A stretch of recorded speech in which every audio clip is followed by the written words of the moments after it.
The gift in the glade Eli had never seen a planet like this before. His ship crashed 2 days ago. It was supposed to be a routine survey mission. But a sudden storm in the upper atmosphere ripped his controls apart. He barely survived. Now he walked through thick, glowing trees with no food and little water. His leg was bleeding and his lips were dry. The sky above him shifted in strange colors like a living painting. Birds without wings floated through the air, singing in a language he couldn't understand. His steps slowed. His head felt heavy. Just when he thought he'd collapse, he saw her. She stood in a small clearing between the trees. A girl. Not human, not fully. Her skin was smooth and silver blue, glowing softly in the dim light. Her eyes were large, deep violet and full of something he couldn't name. She didn't speak. She only looked at him. Then she turned and disappeared into the trees. Eli followed, not because he trusted her, but because he had no choice. After a few minutes, the trees opened into a quiet glade. Flowers glowed gently along the edges. A clear stream ran through the middle. It felt safe, peaceful. The girl knelt near the water and dipped a round stone bowl into it. She brought it to him. Eli looked at her, confused. She held the bowl closer. He took it with shaking hands and drank.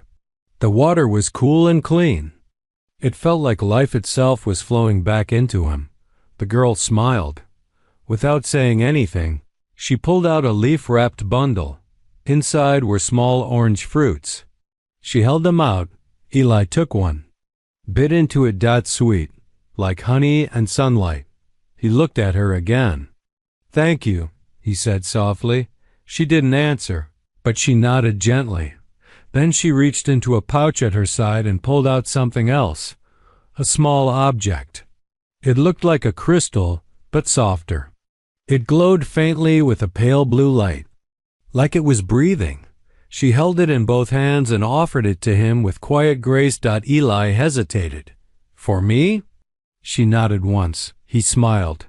"Well, thank you again." He reached out and took it. The moment his fingers touched it, the air changed. The girl closed her eyes. Her chest rose and fell deeply. Her lips moved, whispering something in her language. Her hands pressed together in front of her heart. Eli looked at the crystal. It felt warm in his hand, not hot, not cold, just right. He looked back at her. "What is it?" She opened her eyes slowly.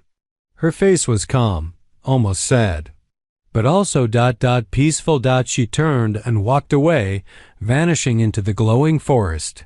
Eli called after her. "Wait, what is this thing?"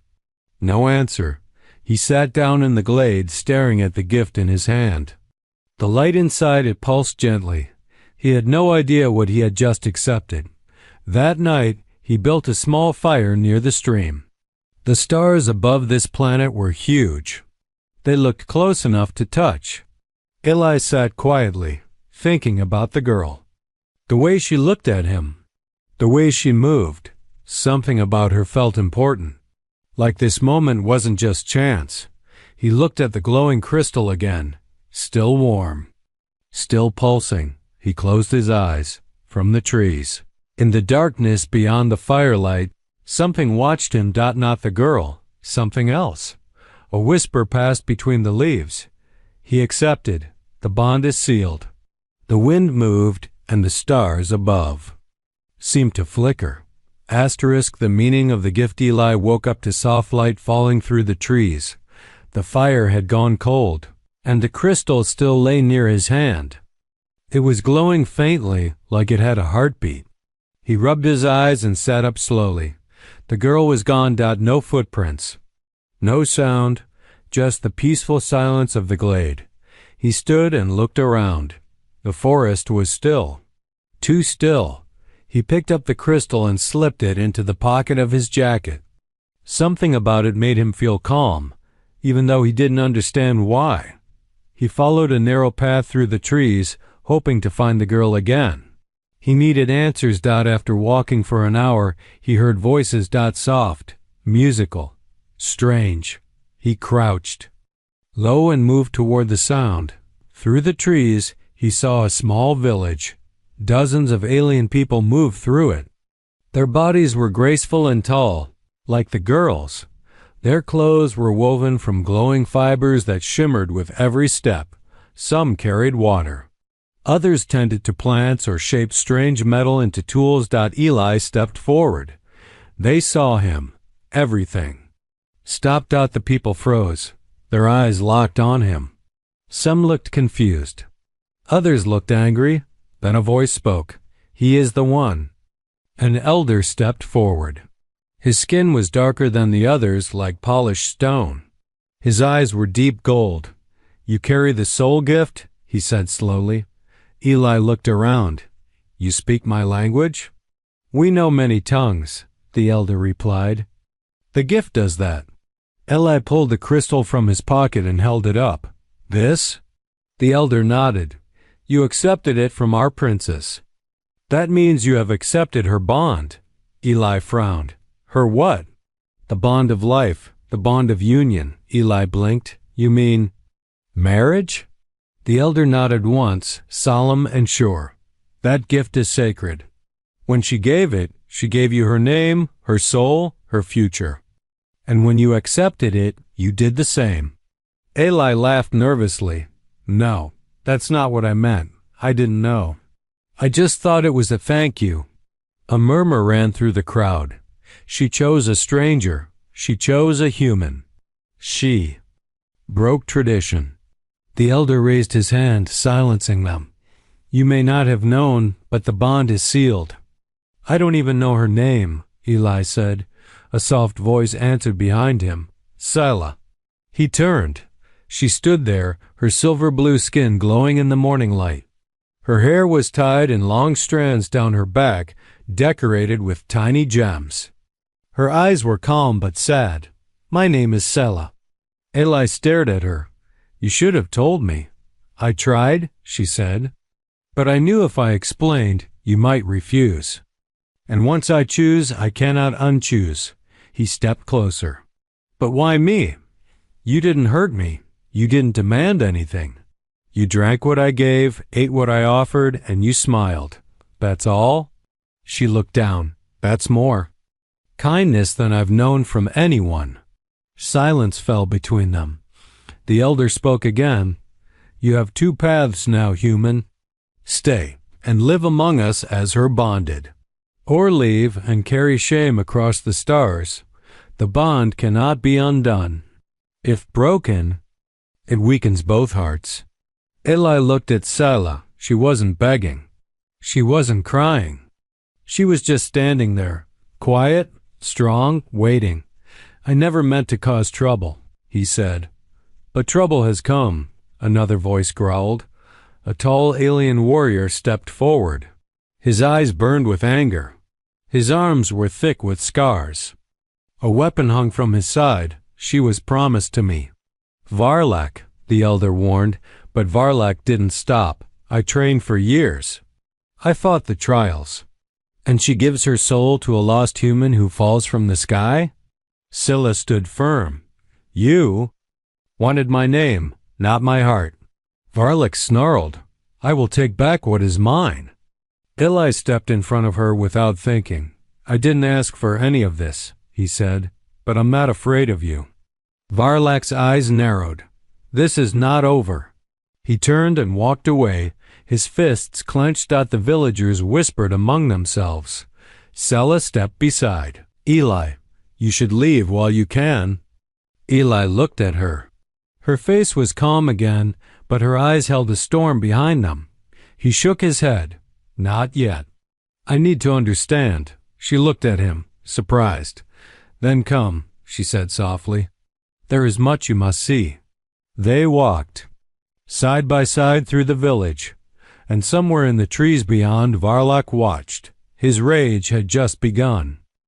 The bond they can't break. The village was quiet that night. Too quiet. Eli sat inside a round stone hut lit by soft blue crystals on the walls. He could still feel the weight of the villagers' stares even though the door was closed. They hadn't spoken to him, not after Varlak's outburst. Not after Sela had chosen to walk beside him in front of them all. The crystal he carried pulsed on the table. It glowed gently like it was alive. He didn't understand how something so small could mean so much. Sela entered with a warm drink made from crushed roots and fruit. She placed it near him without saying a word. He looked up. "You knew they'd be angry," she nodded, "but I also knew you'd be strong enough to face it." He sipped the drink. It tasted bitter but gave a strange comfort. "I don't belong here, Sela. I'm not part of this world. I'm not even sure I understand yours." Sela sat across from him. Her eyes held sadness and fire at the same time. "You don't have to understand it all at once. The bond was never about knowing everything. It was about trust." Eli stared at the crystal again. "If I leave, what happens to you?" Her voice became soft. "The bond will weaken me. It may not kill me right away, but it will be like a slow sickness. My people believe hearts that are torn apart like that lose their song." He clenched his fist. He hadn't asked for this, but now it was his burden to. Suddenly, the door flew open. One of the villagers ran in, gasping for breath. "They're coming!" Varlak and his clan, armed. "They're demanding the human be handed over." Sela stood up at once. "No one touches him." Eli followed her outside. A group of elders and villagers had gathered in the center of the village. Across the field, shadows moved between the trees. Dozens of warriors approached with weapons that glowed. Reed Varlak stepped forward. His voice thundered. "This is your last chance. Hand him over, or we take him by force." The elder stepped between Varlak and Sela. "This village will not break the old laws. The bond is sacred. You know that. He is an outsider. The laws were never made for his kind." Varlak growled. Eli stepped forward. "I won't run. If he wants to fight me, let him try. But don't risk the village because of me." The elder turned to him. "This is not your fight alone. The moment you accepted the gift, your fate became our fate." Varlak raised his hand. "Then so be it." A flash of red light exploded behind him. One of the huts caught fire. Screams broke out. The attack had begun. Sela grabbed Eli's hand. "We have to run. Come with me." They ran through narrow forest paths behind the village. Her feet barely touched the ground. Eli struggled to keep up, but he didn't let go of her hand. They reached a quiet canyon lit by strange glowing vines. A small cave opened ahead. "We'll be safe here for now," she said. Eli collapsed against the cave wall, trying to catch his breath. This isn't how I thought today would end." Sela knelt beside him and placed her hand on his chest. "There's something else you need to know about the bond. It's not just spiritual. It's biological too." "What do you mean?" She hesitated. "If I feel pain, you'll feel it too. If I die, a part of you dies as well." He stared at her. "You mean we're physically connected?" "In a way, yes.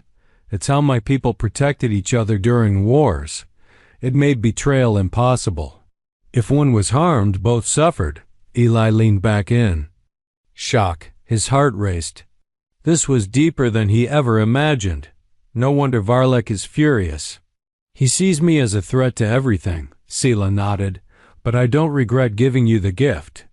"I never have." Outside the cave, a distant roar echoed through the trees. Varlak was hunting them. Eli stood up. "Then we need to stop running.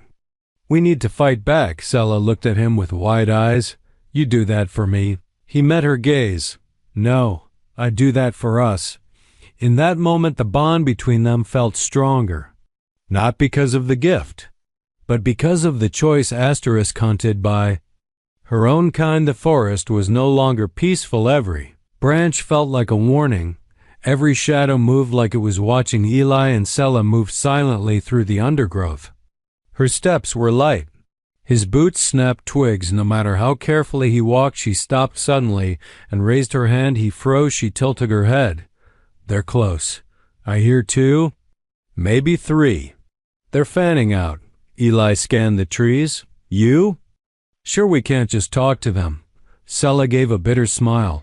They don't come to talk. They come to take me back. And to kill you.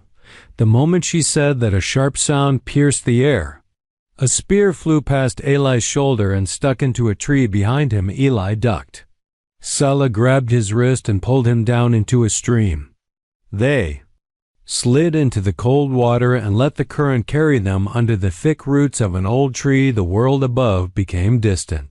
Just the sound of rushing water and their shallow breaths when they crawled out downstream, drenched and shaking. Sella pulled something from under her belt.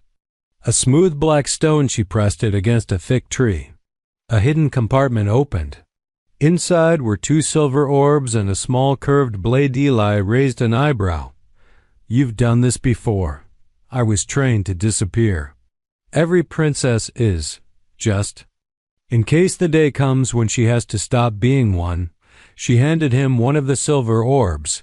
Throw this if they get too close. It explodes into light and sound.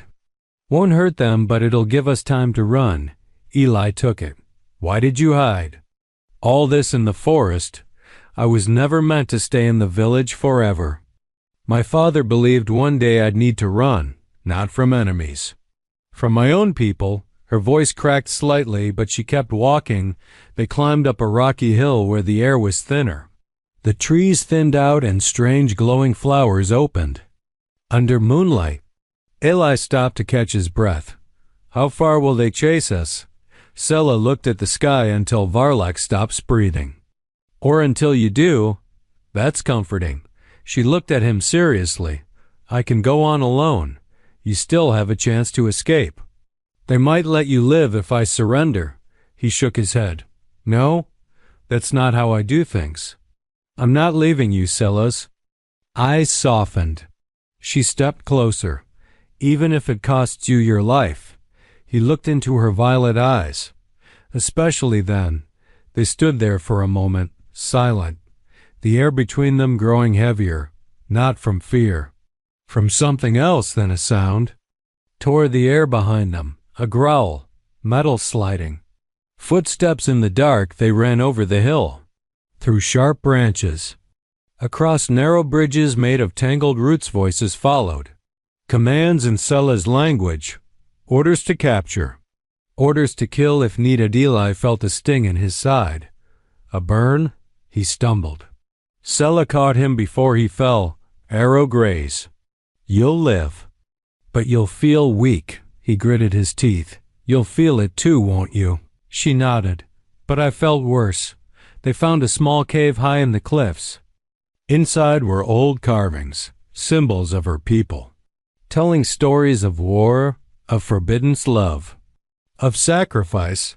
This place is sacred, Sela whispered. Even the hunters won't follow us here. Not tonight.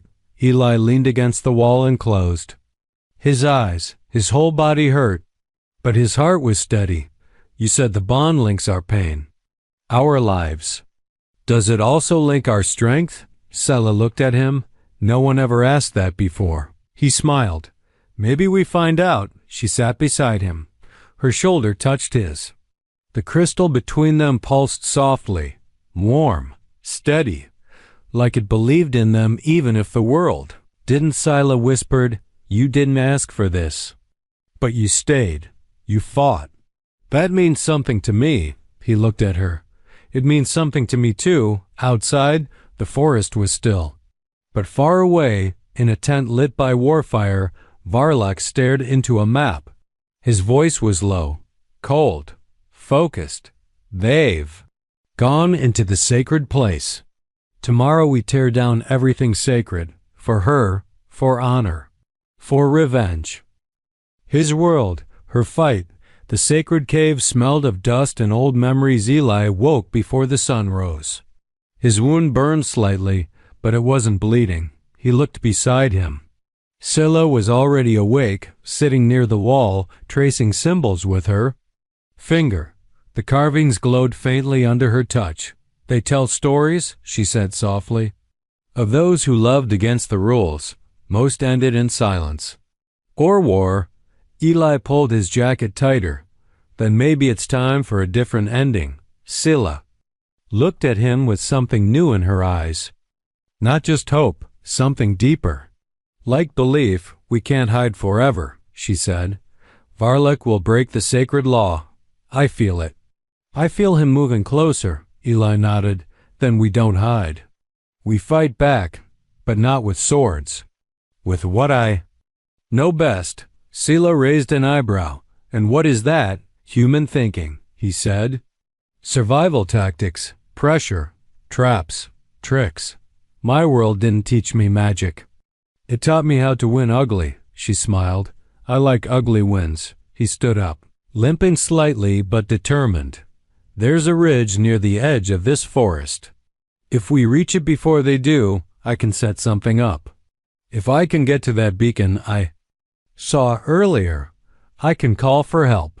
Maybe even warn others about this planet before Varlek causes more damage. Scylla stood beside him. I'll guide you. But there's a risk. That beacon. It sits in the middle of the old battlefield. No cover. If they see us first, we won't make it.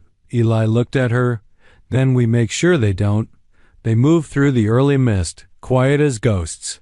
Scylla knew every path, every weak tree, every loose stone that could give away their steps. They reached the ridge by midday. The wind was stronger here. It carried voices from far below, shouts, orders. Varlek's army was spreading out. Eli studied the ground. This slope is narrow. If they charge up this way, they'll have to come in single file. I can work with that. Scylla handed him one of the silver orbs, light and sound only. We don't kill unless we have to. He looked at her. I don't kill for sport. Only when someone leaves me no choice. They set up quick traps with vines, sharp sticks, and distraction lures. It wasn't high-tech, but it didn't have to be. It just had to slow them down. As night fell, the sky turned red. Fires burned in the distance. Varlek was close. Eli took a deep breath. You sure about this? Scylla stepped forward and pressed her forehead to his. Our bond means we rise together, or we fall together. I'm sure. Suddenly, a loud sound shook the ridge. Varlek's voice echoed through the trees. You hide behind a woman, human. Come down and face me. Eli stepped up to the edge. I'm not hiding. I'm standing with her. You want to fight? You found one. A spear flew toward him. Scylla deflected it with a sudden blast of light from her palm. It wasn't magic. It was a pulse weapon, hidden in her bracelet. Eli grinned. You really were holding back. Only until now, she said. Varlek charged up the slope with 5 warriors behind him. The first trap exploded with sound. The second released a flash. So bright they staggered. Eli threw one of the silver orbs into their path. The ground shook. Dust filled the air, but still, they came close. Scylla stepped forward, her hands raised. I never wanted this, she shouted. But I won't let you take what's not yours. Not my will. Not my choice. Not him. Varlek's rage grew darker. You betrayed your kind. For what? A broken creature from another sky. Eli stepped beside her. She didn't betray anyone. She just made her own decision. And you can't handle that. Varlek roared and lunged. Scylla moved faster. She spun, hit him with a low pulse, and Eli tackled one of the warriors trying to flank them. His fists were slower than theirs, but his will was stronger. Together they pushed them back. The ridge held. Varlek fell to one knee, panting. This isn't over. Scylla raised her hand, her voice sharp and clear. No, but your hold on me is Varlek's own warriors hesitated. One of them dropped his weapon. Another turned and ran. Even they knew it. The bond had chosen, and the old ways were dying. The battle of blood and vows. The sky cracked with thunder as the war drum started to beat. The ridge was quiet now, but Eli could feel the storm coming. He stood beside Scylla, both of them covered in dirt and sweat. Their eyes were locked on the path ahead. Behind them, a few villagers had arrived, those brave enough to stand against Varlak. Their weapons were simple. Their hearts were not Scylla. Looked across the trees. Varlak will come with everything this time. No more warnings. No more speeches. He wants to break us in front of everyone. Eli checked the traps they had left. Most were already triggered. They wouldn't hold again. We make our stand here, he said, but we do it smart. No running. No hiding. We fight with our story. Scylla turned toward him. What story? The one where love isn't weakness. Where choosing each other is stronger than fear. For a moment, she just looked at him. No fear in her face. Only fire. Then she nodded from the trees. A war-horn screaming Varlak stepped out, armor shining with blood symbols. His army followed, twice as many as before. Some wore masks. Others painted their faces black. They chanted Scylla's name like it. Was a curse. Eli stepped forward. This ends now. You want me. Here I am. Varlak raised his blade. You are nothing but a shadow beside her. But today I will erase that shadow forever. Scylla walked to Eli's side. Then you will have to erase. Me too. Gasps rose from both sides. The villagers who had followed Varlak hesitated. Some looked away. Others clutched their weapons tighter. Eli pulled out the glowing crystal she had given him on the first day. He held it high. This gift started it. I didn't understand it then. But I do now. It wasn't just a token. It was a vow. And I accept it. With full heart. With full choice, the crystal glowed brighter. Scylla placed her hand over his. With this I bind myself to him. Not because of ancient law, but because I want to, before all of you. I choose him. For a moment, no one moved, then Varlak let out a scream and charged the battlefield. Exploded. Scylla fired her pulse weapon at the ground, throwing dust into the air. Eli tackled one of the warriors who lunged at her. A blast hit the ridge behind them, shaking the stone. Chaos broke loose. Villagers clashed with Varlak's soldiers. Cries filled the air. Smoke rose into the sky. Eli moved like instinct. Duck. Punch. Grab. Throw. Scylla covered him from behind, blocking arrows and sending shockwaves into the attackers. Every time he was hit, she winced. Every time she stumbled, he felt it in his chest. Their bond wasn't just spiritual now. It was war. Fergid. Varlak pushed through the crowd, his blade swinging wild. He reached Eli and struck. Eli blocked with his arm, pain shooting up to his shoulder.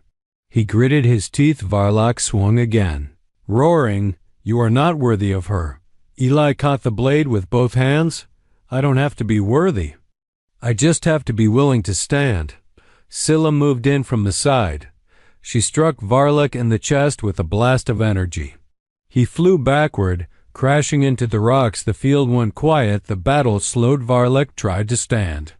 Blood dripped from his mouth. Scylla stepped toward him, voice steady. This is over. You fought for power. We fought for choice. And the people saw it. She turned to the warriors still holding weapons. You followed a tradition built on fear. But fear does not make a future. We will not follow you anymore. Slowly, one by one. The soldiers dropped their weapons. The drums stopped. The forest went still. Eli stood beside Scylla. Breathing hard, she looked up at him. You still with me? He smiled. Always in front of the remaining villagers. Scylla raised the crystal again. Let it be known. The bond is no longer hidden. It is honored. I chose him. And he chose me. The people bowed their heads, not in fear and respect. The battle was won. But the world had changed, not because of blood, but because of a vow.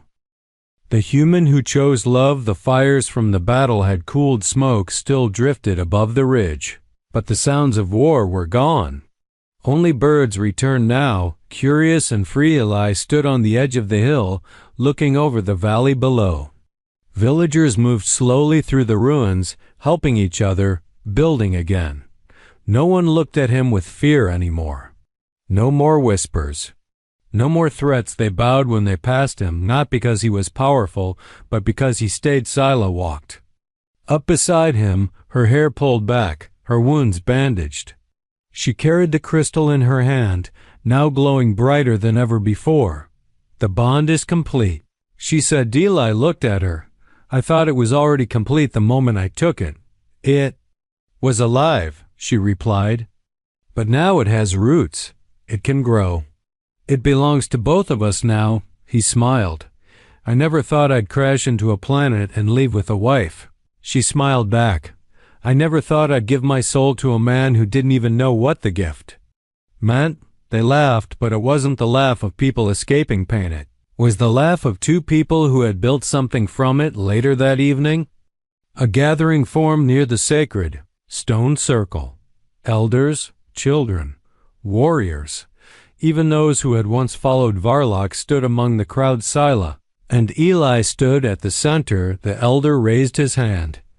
"We come not to witness a marriage that has already been done in spirit, in battle, in choice. We come to accept what is new." He turned to Eli. "You did not ask for our trust, but you earned it. You did not speak our language, but you spoke our values." Then he turned to Scylla. "You were born to lead, but you chose to love.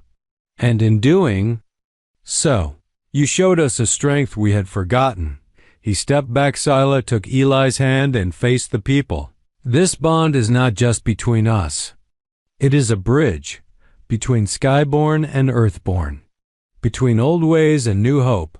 I will not rule alone. He stands with me, not above, not behind, beside." The crowd bowed in unison. Eli leaned toward her and whispered, "I'm not much for speeches, but that was incredible." She grinned. "Good, because you're about to give one." "What?" She stepped aside. Eli cleared his throat, looked at the faces watching him. For a second, he felt like the outsider again. Then he saw the crystal in her hand. Their crystal. He took a deep breath. "I came here by accident. I was broken, alone, lost. But this place gave me something I didn't know I was looking for. A second chance. A reason to fight. And someone worth fighting for." He paused. "Where I come from, love is often taken for granted. Here, it's sacred. I didn't understand that, but now I do. I'm not leaving. This is my home now." "Because she is my home." Scylla reached into her robe and pulled out a small ring. "It's not our tradition, but I thought maybe we make a new one." He took the ring and placed it gently on her finger. "It means I'm yours. Where I come from," she pressed her forehead against his, "and you were mine from the moment you drank from my hands." As night fell, lanterns floated into the sky. Each one carried a wish, a hope, a vow. Eli and Scylla stood together, wrapped in soft cloth and soft silence. Behind them, a people rebuilt. Before them, a future unknown, but they would face it together, hand in hand, bonded not by fate *, but by choice.